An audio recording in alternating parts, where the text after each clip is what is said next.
What you know about rolling down in the deep? When your brain goes numb, you can call that mental freeze. When these people talk too much, put that shit in.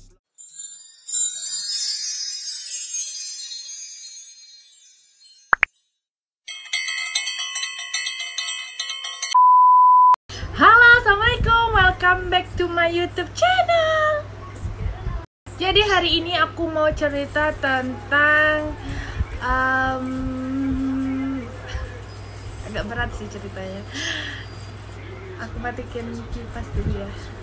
Jadi aku mau cerita tentang perjalanan kehamilan aku sampai melahirkan Anya. Jadi aku menikah itu tanggal 21 Desember itu akan nikah, dan 27 Desember itu aku resepsi, dan di tanggal 27 Desember itu aku mens. Itu tahun 2018.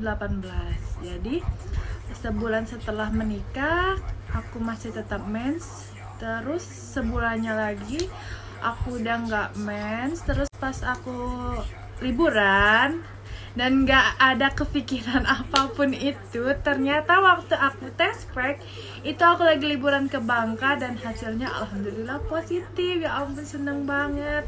Aku kasih tahu sama ibu aku, semua keluarga, orang tua, mertua.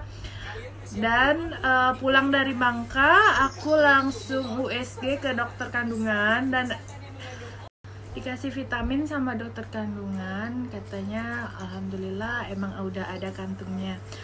Disuruh 2 minggu lagi buat kontrol, buat cek babynya.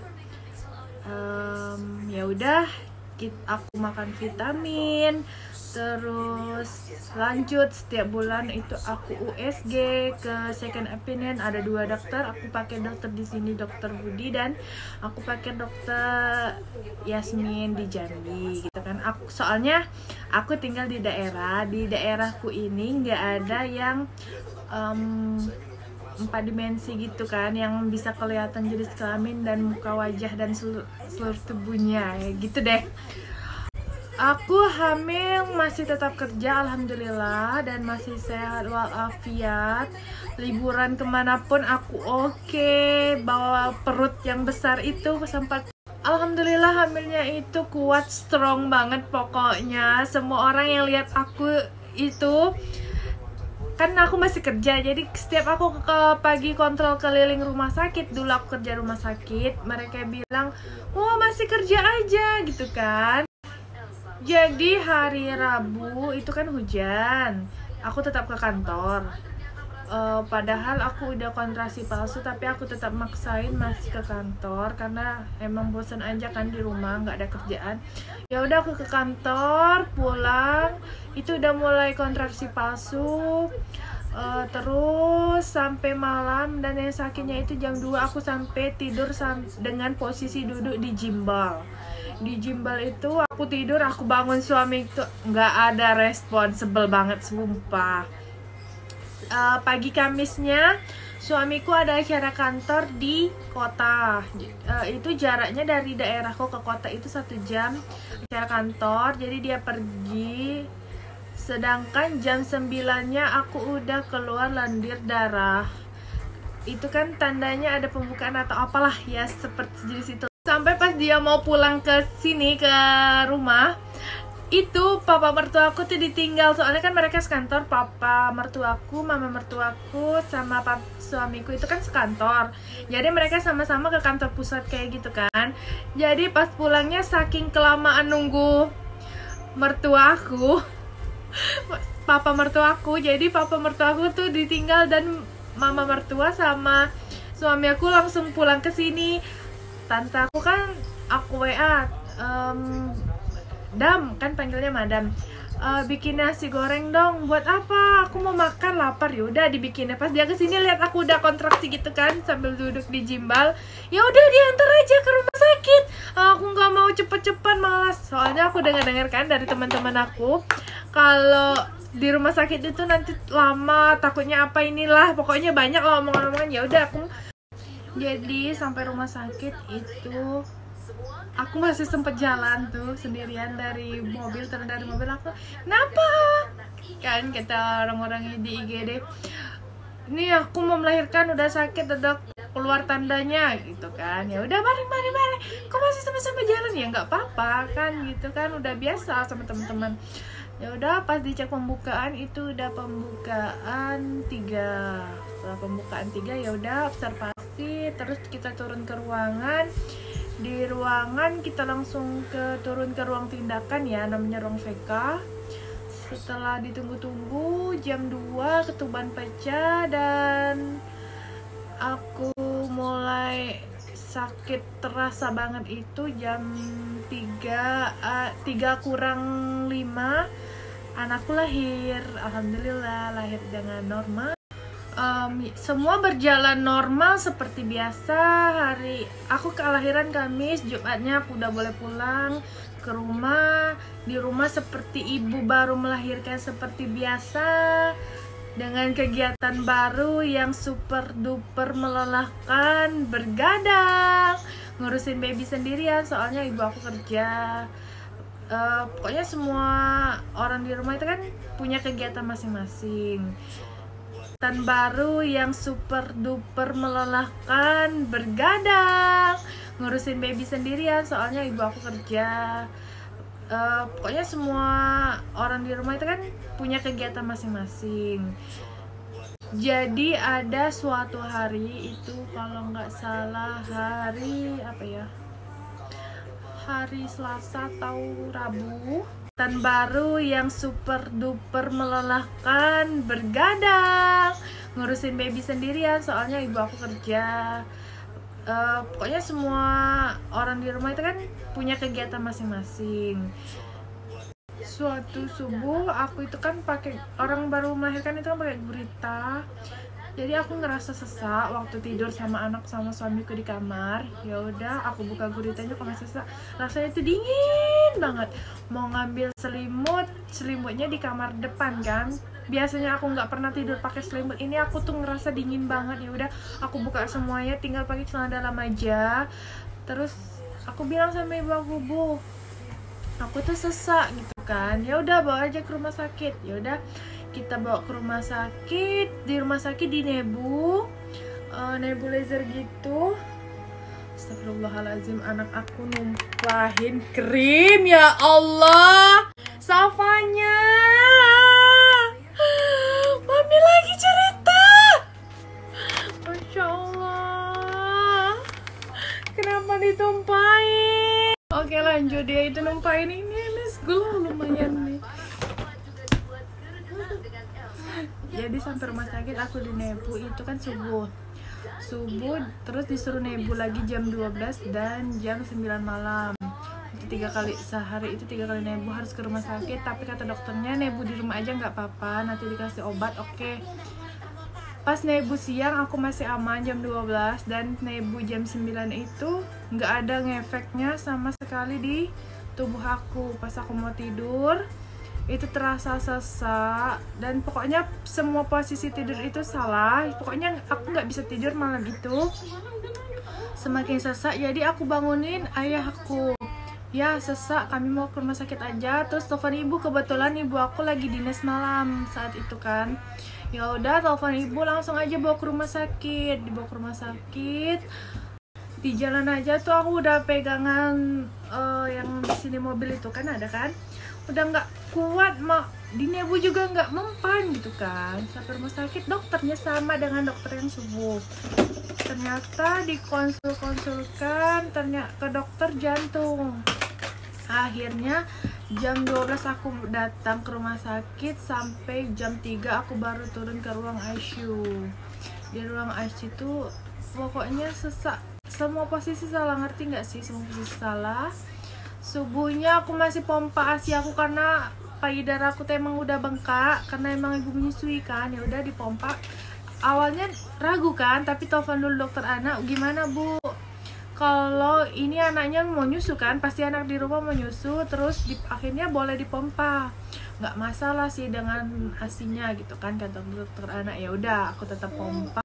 Habis dipompa ya udah paginya dokter yang datang duluan itu dokter penyakit dalam. katanya ya ini nih sepertinya ya bukan kasus dia kan. Ya udah, pokoknya pagi tuh ICU itu rame banget, semua teman-teman, bos, direktur pun datang gitu kan lihat aku. Dokter kandungan datang juga, dokter kandungan ada 2, mereka datang semua. Sampai teman-teman aku tuh heran, ya ampun kamu itu kan hamilnya kuat, sehat, kok gini tapi tetap semangat. Ya kayak gitu, mereka tuh selalu support. Pokoknya semua teman-teman di rumah sakit itu selalu support aku. Yang itu yang aku nggak bisa lupain. Buat teman-teman yang jenguk aku tuh, aku mau kasih banget, udah peduli banget sama aku. Dan akhirnya dokter jantungnya kan datang, ya udah kita periksa, ternyata emang saya jantung, paru-paru aku tuh kerendam dengan air gitu kan, penuh, udah hampir nggak bisa. Emang itu yang jadi bikin susah nafas. Ya udah, akhirnya diputusin sama dokter jantungnya nggak usah nyusuin dulu, stop gitu kan, hasil stop. Di situ gejolak batin gimana ya, kita lagi menyusui anak lagi butuh kita kan, tiba-tiba di stop. Sumpah kecewa, sedih, mau marah, tapi nggak tahu gimana, you know lah perasaannya. Tiap malam aku di ICU nangis, aku di ICU hampir seminggu, tapi semua teman-teman di ICU itu baik-baik banget. Sampai yang menyakitkan bagi aku kan, dibilang kalau kayak gini kamu harus pertimbangin, kamu tuh nggak boleh hamil lagi. Ya Allah, sebegitu parahkah sakit aku ini kan. Ya udah, aku ikhlas saja, aku terima. Jadi aku di rumah sakit selalu nangis. Ibu aku tuh jarang nungguin, karena ibu aku yang aku tahu dia yang paling sedih lihat kondisi aku kan. Jadi waktu imunisasi anak aku, diam-diam ibu aku tuh bawa dia ke ICU, walaupun itu nggak boleh, tapi karena aku kangen banget kan sama Safanya, jadi dibawa. Ibu aku izin juga sama temennya yang kepala ruangan di ICU, diam-diam kan, boleh ya nggak apa-apa, liatin aja. Dah, 2 hari kemudian juga. Terus saking ramenya yang jenguk aku, sampai direktur itu batasin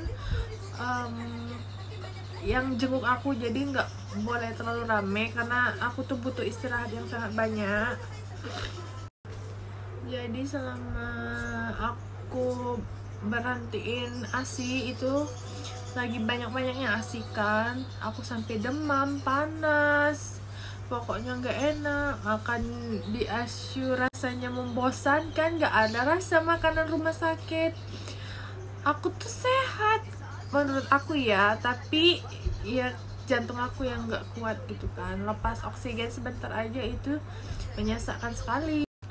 Jadi malam waktu di IGD itu kan, tangan ini dipasangkan untuk alat pengukur kadar oksigen dalam tubuh, namanya kan dihitung saturasi. Jadi aku lihat terus kan, kita normal saturasi itu kan 100, tapi kalau aku kemarin cuma 86, turun terus sampai 60, 40 gitu kan. Jadi sampai ibu aku tuh dibuka saturasinya terus dibuang karena dia marah sama aku kan. Aku lihat itu terus, jadi takutnya aku malah tambah kepikiran.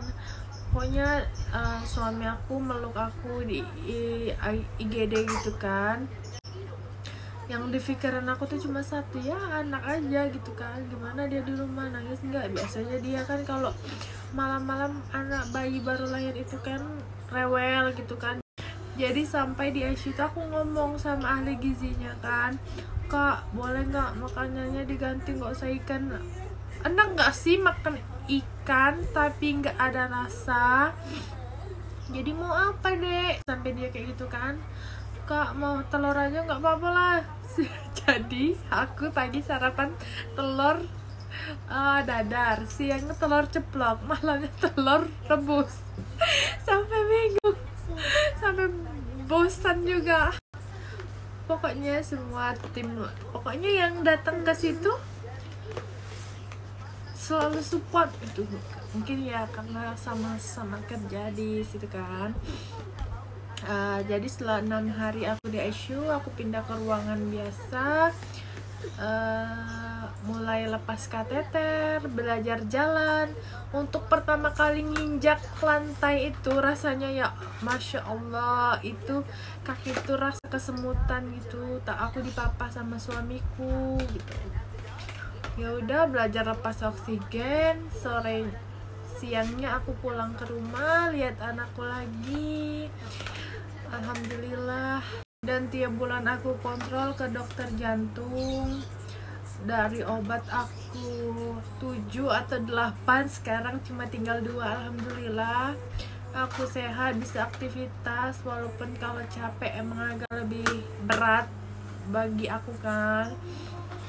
Yang penting aku sehat, anakku sehat. Dan oh ya, jadi aku kan kerja tuh, cutinya 2 bulan, cuti melahirkan. Selama sebelum mau menuju 2 bulan, tiap malam masih nangis. Kenapa nangis? Karena mikirin kalau aku masih kerja, aku sakit lagi, aku capek. Terus siapa yang bakalan nanti ngurus anak aku gitu kan. Ya udah, aku diskusi sama suami, aku mau resign aja. Alhamdulillah suami aku selalu support apapun itu. Jadi di rumah pun juga aku punya usaha, ya udah aku pilih resign. Walaupun sayang banget kan cari kerja sekarang susah, tapi ya hidup itu pilihan. Yang nanya kenapa aku bisa sakit itu, jadi sakit aku tuh PPCM, yaitu postpartum kardiomyopati atau gagal jantung setelah melahirkan. Emang ada kasus 1 di antara 1000 kasus ya, dan gak semua wanita hamil gitu. Biasanya itu terjadi karena berat badan yang meningkat. Terus biasanya tubuh kita yang biasa menopang untuk satu tubuh itu tiba-tiba menopang dua tubuh dalam satu organ. Kan aku hamil, jadi kan 2 tubuh yang ditopang. Mungkin kelelahan atau sejenisnya, ya wallahu alam lah. Pokoknya kata dokter jantungnya harus semangat, bukan kita cari kenapanya, tapi mungkin kelelahan atau sejenisnya, ya wallahu alam lah. Pokoknya kata dokter jantungnya harus semangat, bukan kita cari kenapanya, tapi kita harus semangat. Pokoknya semangat. Makasih yang udah nonton cerita aku hari ini. Semoga bermanfaat bagi semua. Maaf jika ada kata yang salah atau kalimat yang salah. Aku juga bukan orang medis, jadi nggak terlalu paham-paham amat. Tapi yang sepengetahuan aku itu begitu. Tetap jaga kesehatan, jangan lupa pakai masker, cuci tangan, jaga jarak, dan jangan lupa vaksin juga ya. Bye bye. Bye bye nya. Bye bye. Salam dari Mami dan Anya. Ya.